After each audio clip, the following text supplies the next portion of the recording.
I've come out for a little walk and a sit down to try and work out what's on my mind. I feel like something's expected of me. And even though I try and fulfill so many expectations, or presumed expectations, supposed expectations,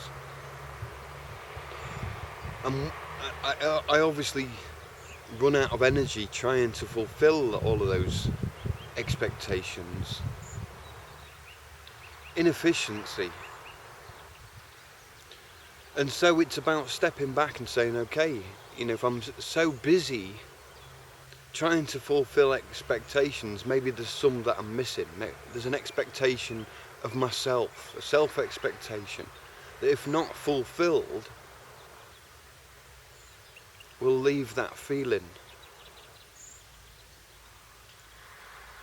And now, most often I'm confronted with this reality of self-determination, me having to decide for myself what's right for me and others. When I begin to ask others, when I begin to question, even through observations, what others may want, then there's a lot of confusion added. People don't seem to think they know themselves what they want, because in a way, half of what they want is based off compromises, and the other half of what they want is based off what they don't want. And that what they really want, that what they desire, is usually put in a realm of, this can't be reached anyway, so we'll go for the sacrifice, the compromise. Now, it's much better to know what desires we're aiming for, even if we don't reach those desires. So we're at least doing the things we want to do that lead us to those desires. They say the way is the goal. Well, at least choose a way that leads to a goal, that leads to a desire. And that path itself should be filled with the desires, with the fulfillment. So is there an expectation behind desire? Maybe we should ask, is desire something we develop from within ourselves, or is it something that the universe has spiked us with, has dosed us with, has given us a want or a desire? Just like we feel a need or hunger for food, but sometimes we pass that off as a luxury, as a pleasure of life rather than a necessity, because we generally live in abundance. Like with water, because we live in an abundance of water, we don't see the necessity of water, we just drink when we're thirsty. But it seems that there's certain thirsts that can't be quenched, certain hunger that can't be stilled,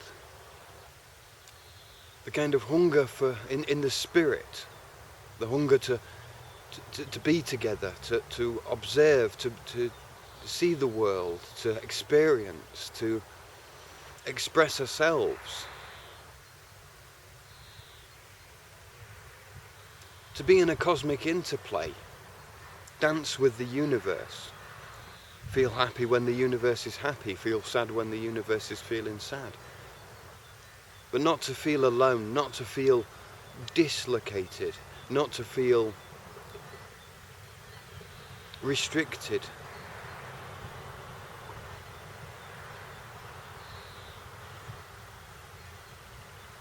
And maybe our smaller wants and needs are restricted, while our passions and desires are wide open for us to take.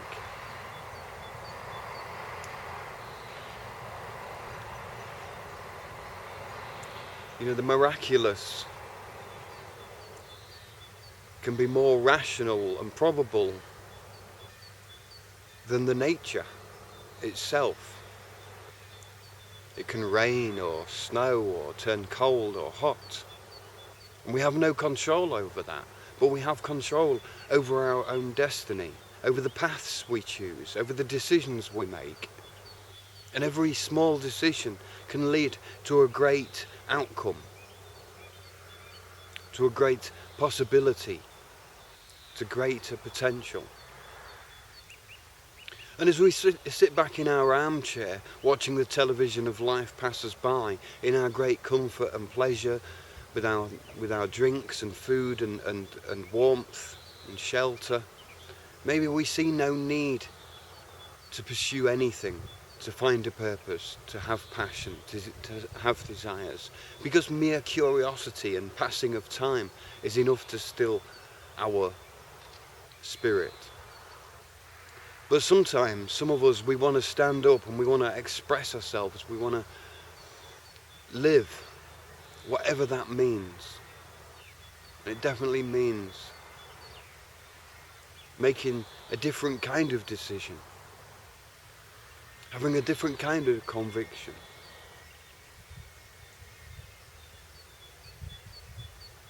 Sometimes we're outnumbered in this world, outnumbered by opinions and conclusions about how reality is and how it will never change. And from that perspective comes many advice or bad advice or interaction on a negative, pessimistic level.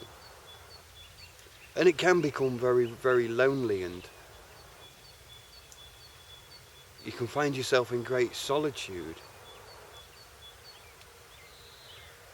To keep the faith, to keep that belief in the idea that you had, which sometimes crumbles and seems so unrealistic, in a world anyway so unrealistic, but where we make it happen. We're the ones who choose to act like slaves, to act like we have no scope of authority, to act like we have no aspirations, inspirations and dedication. But no, this is our own delusion to a great degree. Other people will act the way they act, and their actions are a reflection of their thinking, their response to the world, and that thinking is tainted. It's based on delusions, common delusions, society's distractions and diversions. And so that in itself is proof that when you think differently from the masses, and the masses all think opposite to you, that maybe there's something in what you're thinking, and maybe that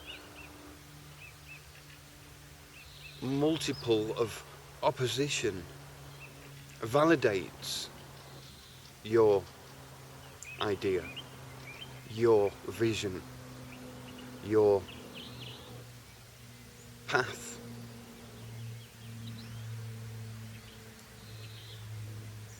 There's a bridge to be made, for sure, a bridge to be made between the blindness or the delusions that people have in society, that worldview that people live their lives by. There's such a distance between that and how things should be. Now, we all know the world should be a certain way, and I feel this is a promised land that we can all see. It's installed in every one of us. And sometimes that's a little bit too far off right now. We need to see how the world is now for it to change. Because if we see a broken world and we try and fix something that's not broken, it needs healing, it needs changing, it needs you and I to interact with it, to understand it like a machine and press 1, 2, 3 buttons and have great deeds done. It's finding those buttons, it's finding that power, it's letting go of trying to help others understand the machine. Each of us are like cogs in the machine, but we can either see that or we can't, but in a way we all play the same role. It's Just we either see those roles or we don't. And a role can be improved. Sometimes we switch roles. The roles are there, we give them spirit, so as fast as our spirit can move, as fast as we can take on a new role. But some of the roles, some of the cogs that we play in life have to turn.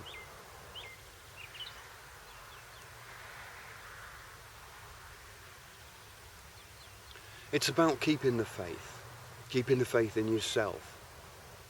Even when the universe seems so cold and pointless, to have faith in oneself, because you know there was point. Even as you spoke to others, that point was reflected in their eyes. The enthusiasm was seen in them. So even just a memory of how things can be is enough proof that reality can exist. Often I've come up with good ideas, innovations, inventions, and people have said to me, I'm sure that exists, or I've seen that somewhere before, it's already invented. And I look on the internet and find, lo and behold, somebody's already invented it. And if it hasn't been invented, it's a nice place to be invented. And if it has been invented, that's also good. But to now know it exists, just like a world, a better world, call it paradise, call it what you will, to be able to imagine that world tangibly, like an invention, like an innovation, and for others to come and say, others have had the same idea, then good. It validates the idea.